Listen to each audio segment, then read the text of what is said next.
نحمدہ و نصلی علی رسولہ الکریم اما بعد فاعوذ باللہ من الشیطان الرجیم بسم اللہ الرحمن الرحیم رب اشرح لی صدری ویسر لی امری واحلل عقدۃ من لسانی یفقہوا قولی۔ آج ہم ریاض الصالحین کا باب نمبر 108 پڑھیں گے۔ ٹیک لگا کر کھانا مکروہ ہے، یعنی ناپسندیدہ ہے۔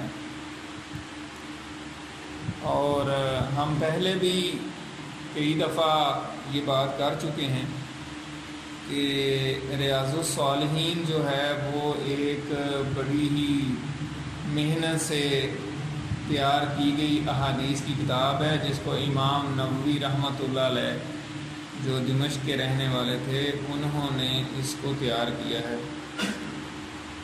اور احادیث کی جو کتابیں ہیں جس میں سب سے بہترین کتاب پوری امت میں جس میں تقریباً اتفاق پایا جاتا ہے وہ بخاری شریف ہے۔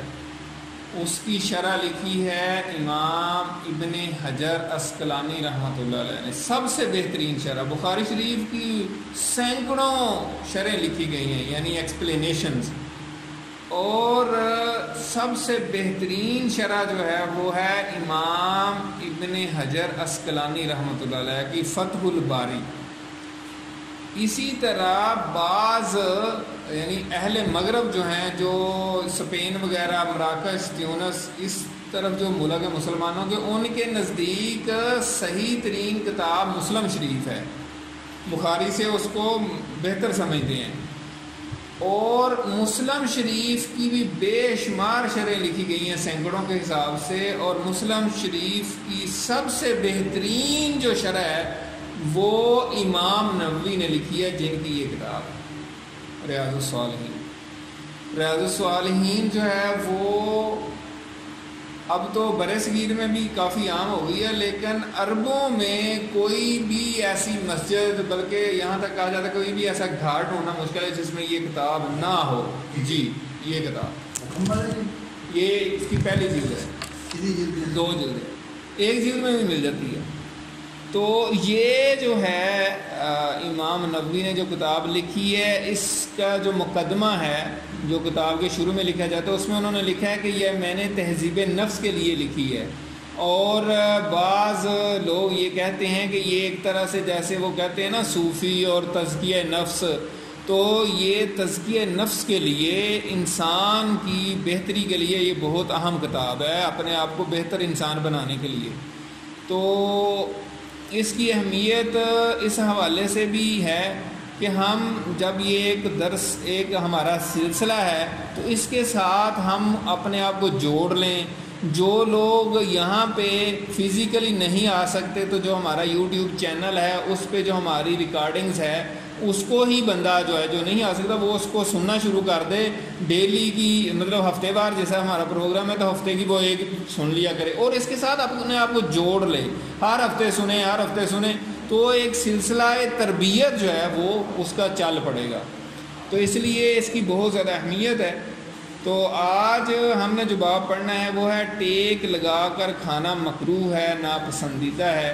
اس حوالے سے آج کی جو پہلی حدیث ہے وہ ہے حضرت ابو جحیفہ وہب بن عبداللہ رضی اللہ تعالیٰ عنہ سے روایت ہے، رسول اللہ صلی اللہ علیہ وآلہ وسلم نے فرمایا، میں ٹیک لگا کر نہیں کھاتا۔ یہ بخاری شریف کی حدیث ہے، ٹھیک ہے۔ اب اس میں جو امام خطابی ایک بہت بڑے امام ہیں، انہوں نے بتایا کہ ٹیک لگانے سے کیا مراد ہے اور کس طریقے سے کیا کیا طریقے ہو سکتے ہیں ٹیک لگانے کے، لیکن حدیث بالکل واضح ہے اور کلیئر ہے کہ ٹیک لگا کر کھانا نہیں کھانا چاہیے۔ یہ نبی اکرم صلی اللہ علیہ وآلہ وسلم کی ہمیں تعلیم ہے اور اس پہ ہمیں عمل کرنا چاہیے۔ باقی یہ ہے کہ آج کے دور کا انسان ہے وہ کہتا ہے جی اس کی کوئی سائنٹیفک ریزن بتائیں، مجھے تھوڑی سی جو ہے نا تسلی ہو جائے، تو وہ میڈیکل کی سائنس جو ہے آپ کو بڑی تفصیل سے بتا سکتی ہے کہ ٹیک لگا کر کھانے سے کیا کیا نقصان ہوتے ہیں۔ تو اس وجہ سے نبی اکرم صلی اللہ علیہ وآلہ وسلم نے جو بھی تعلیمات آج سے 1450 سال پہلے دی ہیں، اس وقت تو کسی کو کوئی سائنس کا پتہ ہی نہیں تھا، میڈیکل سائنس یہ وہ، تو آپ نے تو جو بتا دیا وہ پرفیکٹ ہے. اب ہمیں چاہیے کہ اس پر جو ہے نا عمل کریں. اگلی حدیث اس حوالے سے یہ ہے، حضرت انس رضی اللہ تعالیٰ عنہ سے روایت ہے کہ میں نے رسول اللہ صلی اللہ علیہ وآلہ وسلم کو اس حالت میں بیٹھے ہوئے دیکھا کہ آپ کے دونوں زانو کھڑے ہوئے تھے اور آپ کھجور تناول فرما رہے تھے. یہ بھی مسلم شریف کی حدیث ہے. یعنی دو زانو کھڑے ہونے کا مطلب یہ ہے کہ آپ پیٹھ تو لگا کے بیٹھے ہوں لیکن ٹانگیں جو ہے نا آپ کی بچھی ہوئی نہ ہوں. ٹھیک ہے، تو یعنی یہ بھی ایک طریقہ ہے اور کھانے کا، لیکن یہ جلدی میں، یعنی بندہ اگر جلدی میں ہو تو اس وقت یہ کنڈیشن ہوتی ہے. اور آپ صلی اللہ علیہ وسلم کھجوریں تناول فرما رہے تھے، یعنی کہیں کوئی کام سے جانا ہوگا تو جلدی جلدی وہ کھا لیں.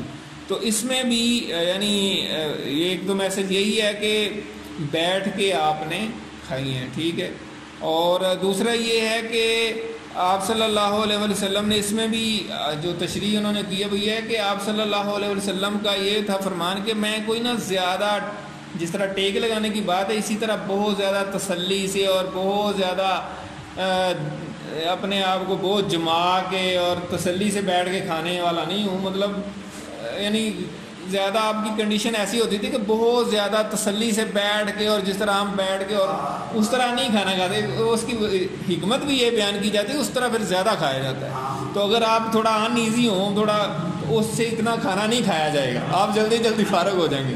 تو ہم تو بیٹھ ہیں تو اٹھتے نہیں ہیں. تو اس وجہ سے یہ آپ صلی اللہ علیہ وسلم کی تعلیمات ہیں، خاص طور پہ ٹیک لگا کر کھانا کھانے سے منع کیا آپ نے. تو یہ اس طریقے سے ہم آہستہ آہستہ جو ہے نا یہ مختلف باب آتے جائیں گے اور اس سے ہم چیزیں سیکھتے جائیں گے.